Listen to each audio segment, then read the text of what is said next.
chanson, Ukraine, qui est pas une chanson de merde. Je m'attendais comment dire, à ce qu'elle fasse un très bon classement. Elle arrivait 3ème du télévoting, sachez-le. Et vous allez comprendre pourquoi tout de suite. Ukraine, qui est un pays qui ne participe pas à l'Eurovision adulte. L'un des deux pays avec la Bulgarie. Allez. Même si la Bulgarie participera sans doute en 2016 pour rentabiliser l'Eurovision Junior 2015, mais bon, j'en parlerai après.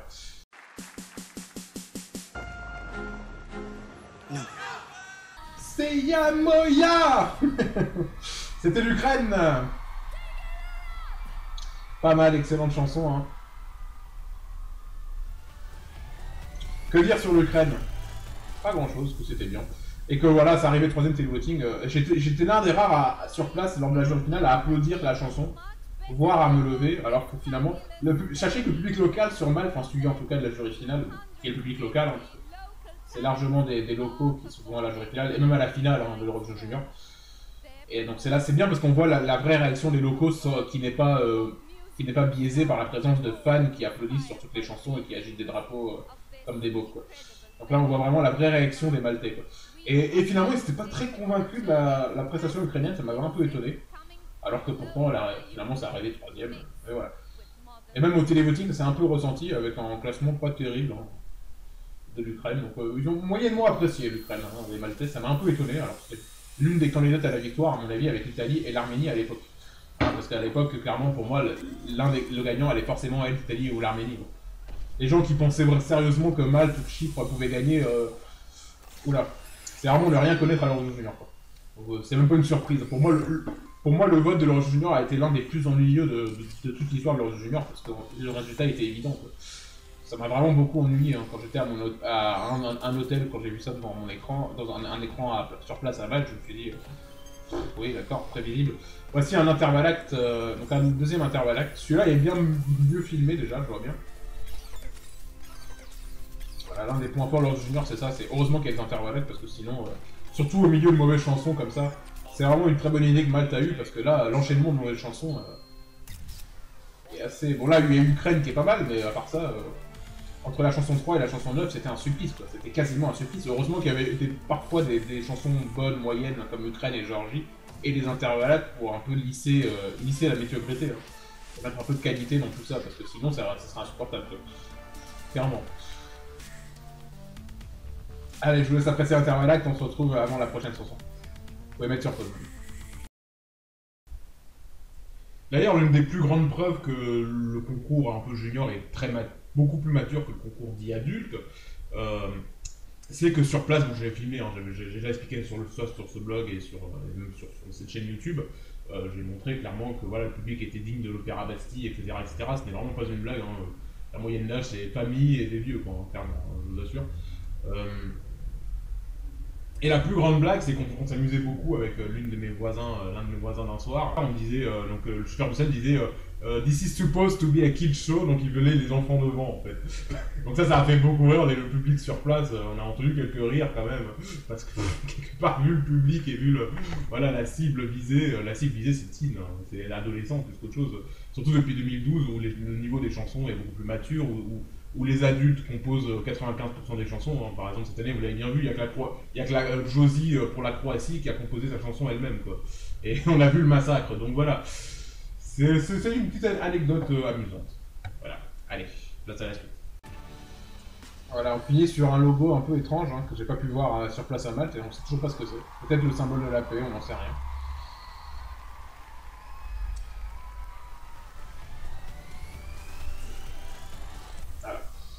Et là, on a assisté à un magnifique massacre du TDM, hein, puisque le TDM va être massacré à l'Eurovision, hein, il est de plus en plus raccourci, accéléré. Marc-Antoine Charpentier doit se retourner dans sa tombe avec tous ses remixes un peu pourris, on peut le dire. Mais bon, c'est là qu'on voit, voilà, franchement, cet intervalle sans le TDM aurait été un peu mieux. Là, il remixe un peu des classiques façon électro, mais bon. Enfin, les puristes me diront que toutes les œuvres présentées ici ont été massacrées en version électro. Mais bon, il faut avoir un peu de modernité, hein. Le monde avance, évolue, hein, et c'est en s'inspirant du passé qu'on peut avancer.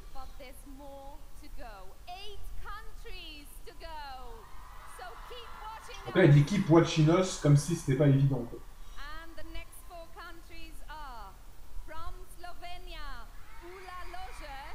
très mauvaise chanson d'ici ça, mais une chanson un peu gênante. Elle dit I'm ready to be your angel, enfin, je suis prête à être ton ange. Je veux pas dire, mais c'était un peu gênant. On sent la fille qui ne sait pas de quoi elle parle et pourquoi ce qu'elle chante. C'est l'une des deux chansons gênantes de l'édition avec celle de la Russie, qui n'a pas été huée, la Russie. Hein, contrairement à l'Eurovision d'adultes, c'est là qu'on voit la différence de maturité entre un concours junior et un concours adulte. Hein. C'est que voilà, les pauvres fans de gros adultes n'ont plus du tout la conscience des réalités, ne savent même plus qu'ils assistent à un concours de chansons. Donc là, Slovénie, vous allez voir pourquoi c'est gênant. Bon, il y a un effet pyrotechnique qui est sympa, clairement, surtout sur place.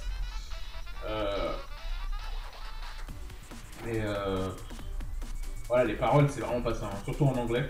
Heureusement qu'il y a la règle de 75% de langue nationale dans une chanson, parce que sinon, pour moi, cette chanson est un peu gênante. C'est l'une des deux chansons gênantes de l'édition.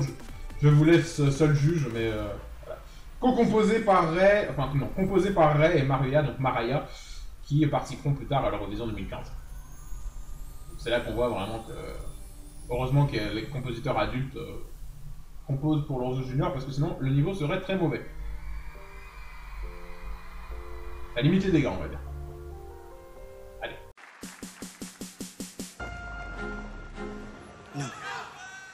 Voilà, un peu gênante cette chanson. Sachant que vous remarquerez aussi l'une des spécificités de l'Eurovision Junior, c'est qu'il y a des backing vocals, donc des chœurs autorisés, autorisés mais préenregistrés, donc ils sont autorisés. Voici Gran Rantia à Gozo, donc ça se trouve à Gozo, à côté de Zagreb si je ne m'abuse. Je dis peut-être une bêtise, mais enfin voilà. Et ça, je suis allé gratuitement d'ailleurs. Je dirais pas pourquoi, mais j'ai pu visiter ça gratuitement. C'est pas mal. Donc une des spécificités de l'Eurovision Junior, on y revient, c'est qu'il y a des chœurs préenregistrés qui sont autorisés. Et comme c'est un concours junior, c'est tolérable, quoi. C'est pas comme si c'était introduit à l'Eurovision adulte, où là, ce serait vraiment scandaleux, ce serait même plus un concours de chansons. Là, comme c'est des personnes qui chantent de 10 à 15 ans, elles n'ont pas non plus la capacité vocale nécessaire pour tenir une chanson de bout en bout, donc on peut accepter des chœurs préenregistrés, sans problème. Voici encore une mauvaise chanson. Ils sont où les vieux? Ils sont où les vieux? Voici le Monténégro.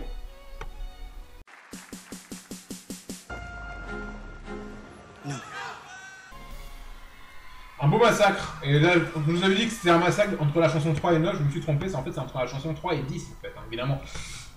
Pourquoi je disais ils sont où les vieux avant le début de la prestation? C'est parce que dans le clip, il y a des vieux qui dansent, ils sortent de la voiture et ils dansent, et c'était épique. Je trouve que l'UR a pu faire une exception, parce qu'il faut savoir que le Monténégro a été payé pour participer quelque part.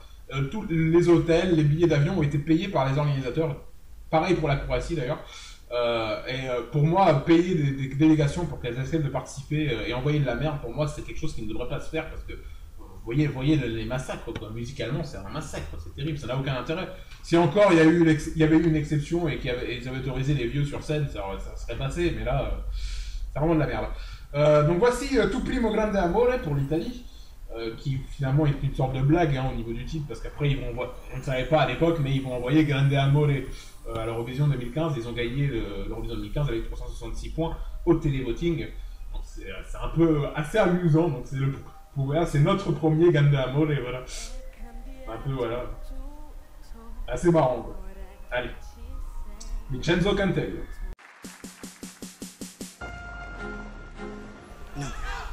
Magnifique évidemment, hein. Vincenzo Cantello, la meilleure chanson de ce concours qui a fini par gagner, hein, je vous spoil un peu. Donc, si vous regardez ça en différé, vous le savez déjà. C'est un commentaire qui spoil, mais finalement, le vote est tellement ennuyeux et tellement prévisible que finalement dire que l'Italie a gagné, même moi après la jury finale, j'en étais persuadé, donc à partir de là, c'est même plus une surprise. Il faut savoir que j'ai vraiment regretté de ne pas avoir enregistré sa prestation dans la jury finale qui explique largement pourquoi il a gagné le vote des jurys. Parce qu'il a fait une fausse note, mais il a tellement bien rattrapé que c'était devenu exceptionnel. Je me suis levé, de ma chaise pour pouvoir l'applaudir à la fin de la prestation. J'ai été l'un des deux seuls à le faire d'ailleurs, en tout cas dans mon champ de vision. Je me suis vraiment levé parce que c'était impressionnant. C'est la seule prestation pour laquelle je me suis levé. L'Ukraine, je vous rappelle, c'était quasi levé. Et là, on passe à l'Arménie avec People of the Sun, qui est une chanson assez fun. Hein, je me suis très musé sur place. Et juste ce qu'on a vu juste avant dans la postcard, c'était la Smart City, Donc à la base je devais m'y rendre, mais finalement je me suis dit que c'était un peu éloigné des endroits dans lesquels je m'étais rendu, donc ça aurait pris un peu trop de temps. Ils ont des fontaines avec des jeux de lumière assez sympas, disponibles sur YouTube notamment.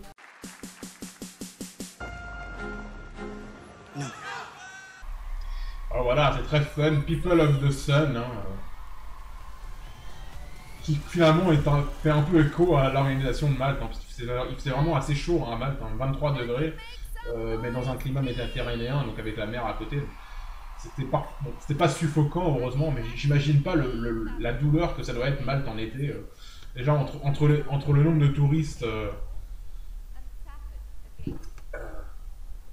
Adnos qui make music comme ça. Voilà. Ça sur place, vous voyez en bas à droite, quand j'étais dans la jury finale, j'ai agité une feuille de papier où il y avait écrit Diamonds 12 points. Évidemment là, j'étais pas là en vendredi, hein, vous pouvez pas le voir. C'était assez marrant, je me voyais sur les écrans. C'était sympa.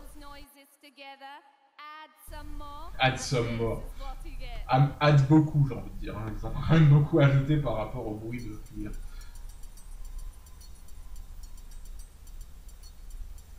Vous voyez quand même, les plans larges sont pas terribles. Hein. Mais c'est bien, enfin c'est pas terrible pour un Eurovision, mais c'est bien pour un Eurovision type concert, et c'est clairement ma vision du concours, c'est ça. Pour moi, limite, l'Eurovision ne serait pas diffusée à la télé, ça ne me dérangerait pas, quoi. Vraiment. Ce serait pas dérangeant. Et je pense que l'Eurovision pourrait très bien vivre sans être diffusée à la télé. Hein.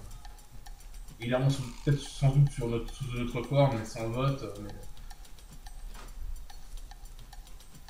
Enfin, je veux dire, il y a bien le Hellfest, par exemple, qui est pas forcément diffusé à la télévision. En tout cas, pas forcément en live. Quoi. Voilà, ça pourrait être un bon festival Eurovision, mais...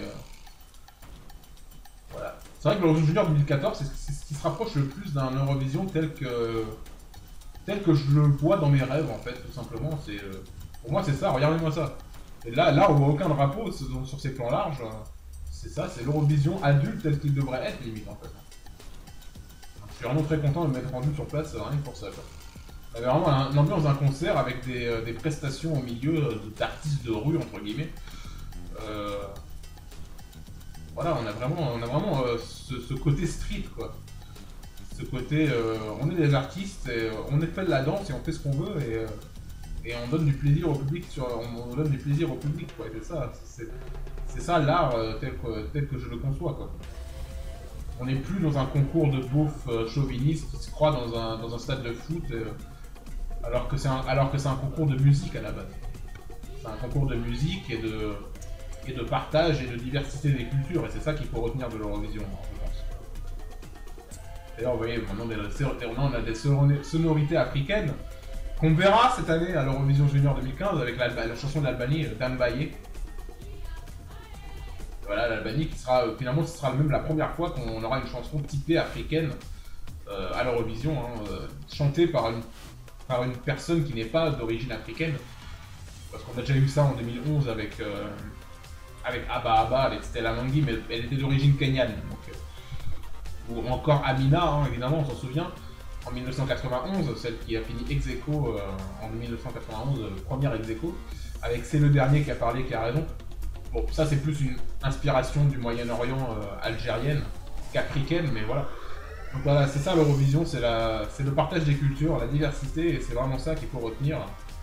Et c'est pas un concours qui est, pour moi, le fait que les fans agitent des drapeaux et qu'ils sont de majorité PD, ils ont décrété que l'Eurovision était PD, quoi.